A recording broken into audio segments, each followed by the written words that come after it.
Bojecher. How are we all doing?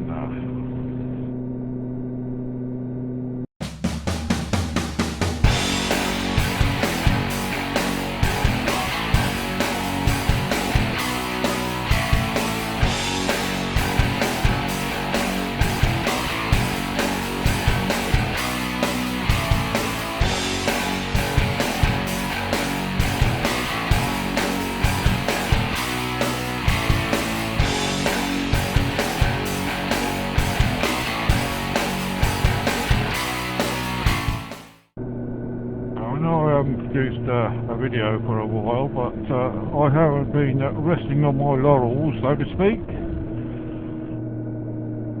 I've changed a few things, the way I'm working, etc, etc. The main thing is on the audio side, I've changed from a Sena to a Cardo Packtalk. So far I'm pleased with it. I don't think I'm going to have to mess about with the graphic equalisation, etc. on editing. So that is a big plus. And the other plus is when I am connected to the missus spanner, I'm not getting any of that popping or anything. A crackle, pop and all sorts, and it seems to be a known issue with the Senas, and they just don't seem to be doing anything about it. One thing I have noticed with the Packtalk, the microphone is a little bit thicker, so I occasionally catch it with my lips on the odd occasion, so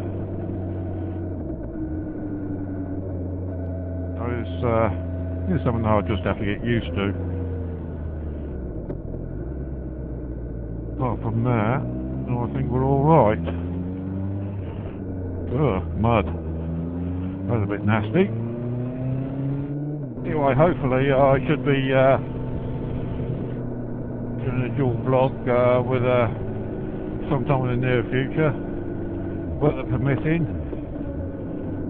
And you can tell the winter's on the way, all the debris on the road, the rain.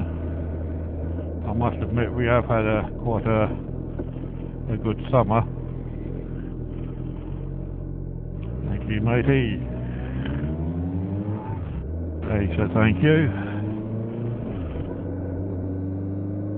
Nothing wrong with being polite, even though it was his right of way. There's nothing wrong with that. And the other thing is the 360 camera.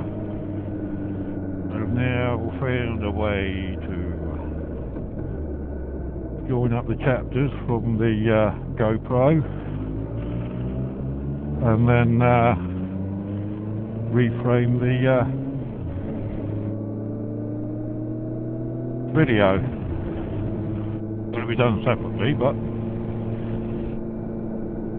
best thing is I'll take the files off the GoPro Max,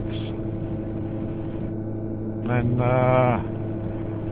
export them as they are with the world lock off. Otherwise, every time we go around the bend, you'll be swinging around all over the place. So I'll make sure I have the world lock off.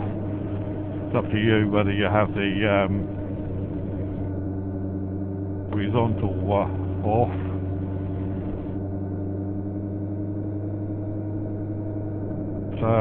Yeah, export it in shine form at 5.7K, and then I open up DaVinci Resolve. I've gone through the expense of getting the paid version, so that will do over 4K. So I got to preset the ratios in pixels, whatever you like to call it. and join the videos up, or the chapters up in that, and then export it. To export it though, I don't just use QuickTime. I go to the top of the deliver page and click on H265 Master.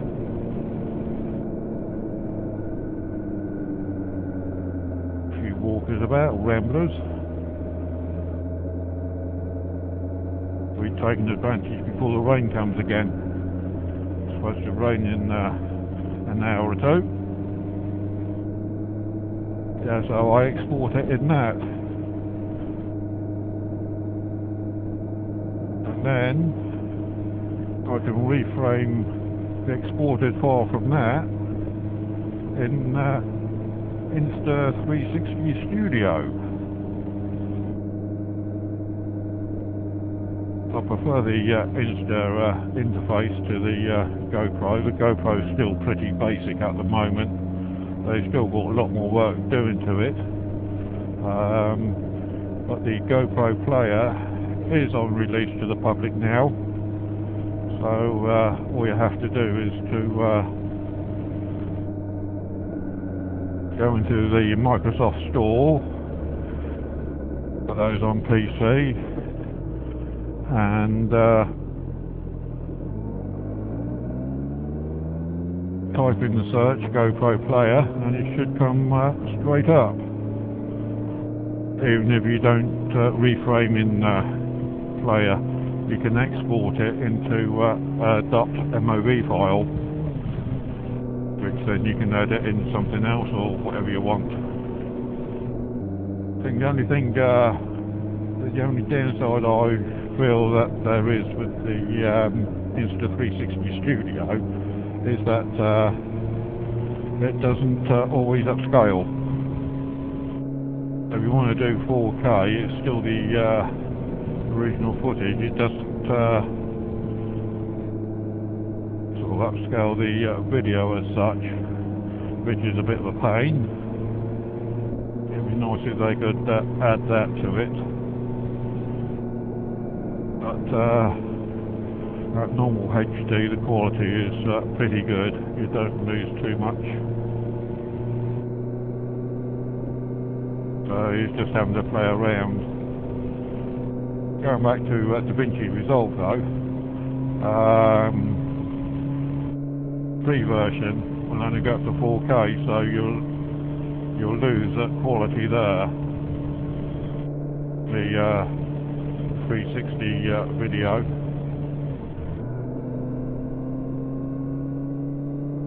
So it's up to you whether you invest in the paid version or you have a look around for something that will sort of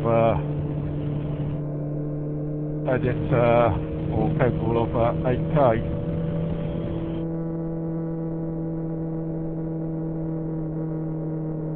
Do 360 video. It can be done in DaVinci Resolve, but it's a bit of a pain in the arse. I think the way I'm doing it, you know, it's nice and easy. Alright, it takes a bit longer, but it's nice and easy. If you got something from one chapter to another, starting the transition from one chapter and finishing in another chapter, it can be done quite easily. The way I'm doing it anyway. Well, I've been playing about with it at the moment. This will be the first video I've used that technique, so to speak. So hopefully, all being well, you will be okay, decent quality, and I'll be able to add a few more transitions, etc, etc. I'm looking up the road here and things like that, get the camera to look up the road. I don't have to worry too much about timing, you know, I can sort that out without any problem. To transition, I just check the timestamp from the other cameras in the DaVinci Resolve, and then add it, and then into the studio, do the excuse me, yeah, and then at the same sort of time do the transition into the studio. Hopefully all being well. This should come out better quality than I've sort of had before. Keep talking at a reasonable level, especially the audio. I do know that I do tend to get a bit quieter and quieter, so I'm making a conscious effort to try and keep it at the same level volume in the audio. Start sort of mumbling in the helmet, and of course it gets a bit sort of muffled and deeper and what have you else. Anyway, I think that sums it up. I've been waffling on long enough, so if you like the video, click the old thumbs up. If you're new here and like what you're hearing and seeing, click that subscribe button. In the meantime, guys, stay safe.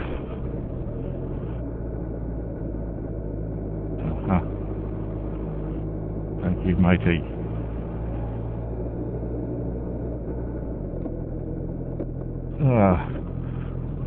I picked the wrong time for that, didn't I, to say cheery bye.